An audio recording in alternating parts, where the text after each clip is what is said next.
Pemimpin itu kudu kaluhur sirungan kehandap akaran.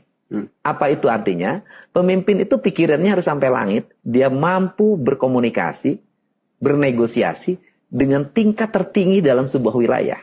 Artinya kalau saya harus bisa berbicara dengan presiden. Kemudian kehandap akaran. Dia harus berakar pada lingkungan masyarakat. Mengerti masalah. Setelah itu, kata orang Sunda, pemimpin itu kudu bisa nurus bumi, ngapak mega, lempang dina luhur cai. Apa itu? Dia harus mengerti kehidupan masyarakat yang ada di dasar bumi. Kemudian, dia harus bisa terbang untuk mengembara, melihat kondisi masyarakat dari jarak jauh. Dan kemudian, lempang dina luhur cai, dia harus berjalan di atas semua kepentingan. Ada lagi orang Sunda bilang, pemimpin itu kudu hade gogog, hade tagog. Artinya, dia bicaranya bisa diterima, bahasanya dimengerti oleh masyarakat, penampilannya juga sesuai dengan apa yang terjadi di masyarakat.